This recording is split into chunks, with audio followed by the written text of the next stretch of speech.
It's alive! Alam mo ba, pag umatin ka sa training namin, hindi ka na buo na tuner! Ayan guys, ito po yung ano guys, kumakain sa mga gustong mag-training dyan, dito ka na sa Pitts Bike Take 2 Training Center. Grabe, no? Pwede naman, kaya wag siya mag-expect na ganun kalaki. Hindi, kasi pinipilit nila ako eh. Ano yung stress na, ba't mahina, boss? 100cc lang yun. Pwede nilang gamitin. Pitts Bike number 1! Champion!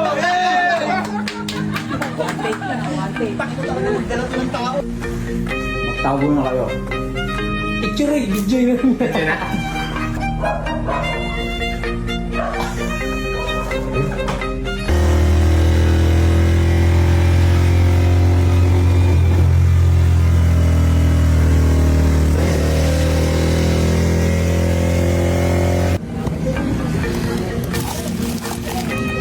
Nama itong mixing na konti, itong stick. Steerer. So guys, nandito kami guys, bumili kami na yung pangpatay. Okay, kadang sita, bilar ba?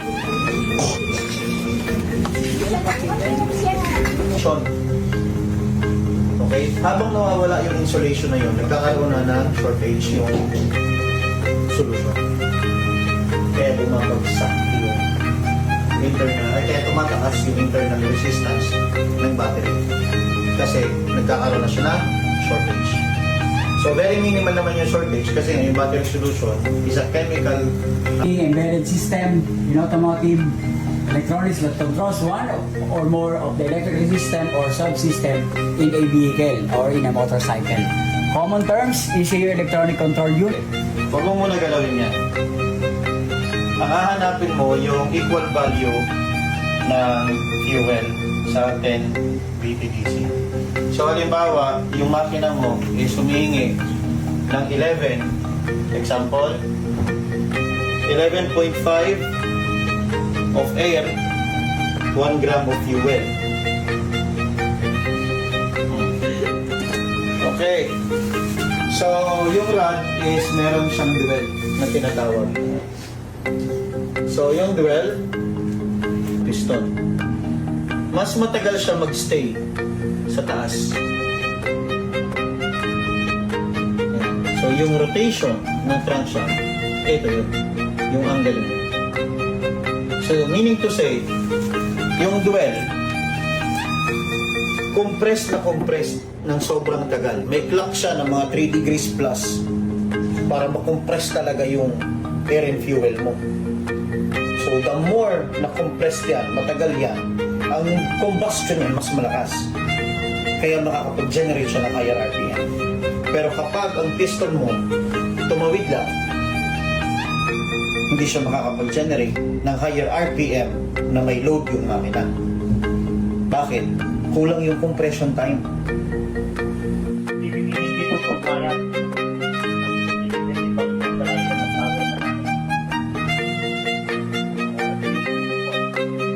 Ang nangyari, pinababa ko ng 11 minutes.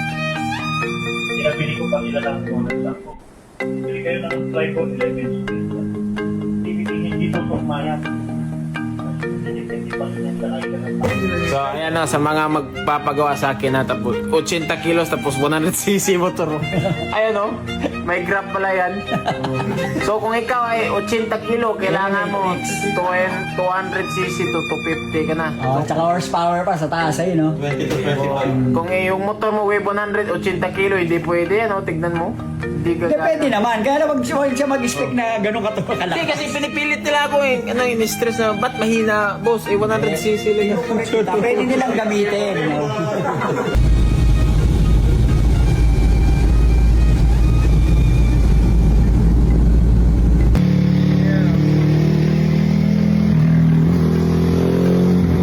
Kain muna.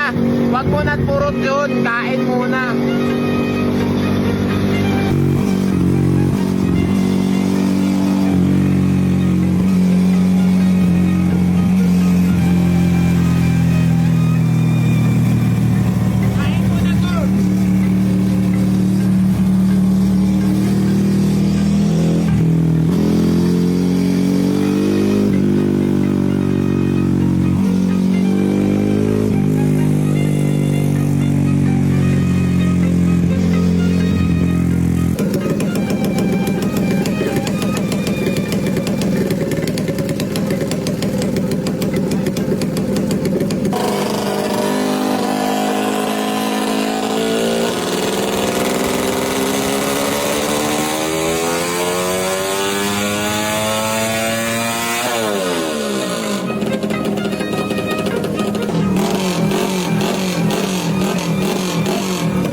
na Simpianza, Q-Star.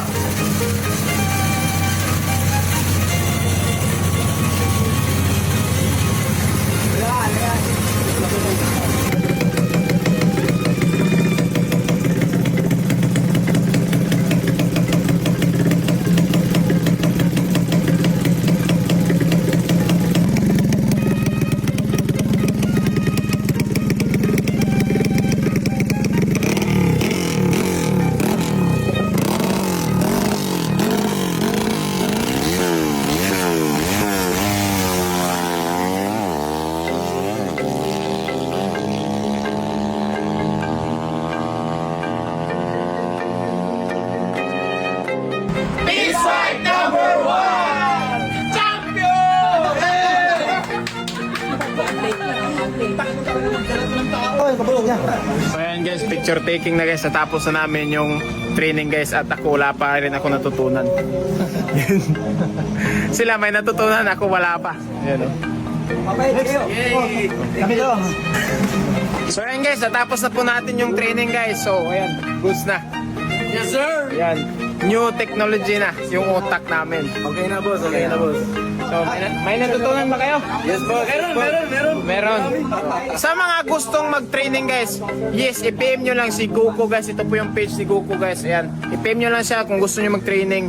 So ibang-iba sa buong Pilipinas to eh. Baka sa Mindanao, baka sa Visayas, or sa Luzon. Depende na sa schedule. So okay, abang-abang na lang kayo sa post ni Sir Guko. Let's go. So ayan guys, umuwi na sila guys. Okay? Ayan o. Umuwi na sila Sir Tax. Saman, bumalik sila. Ayaw na nilang umuwi.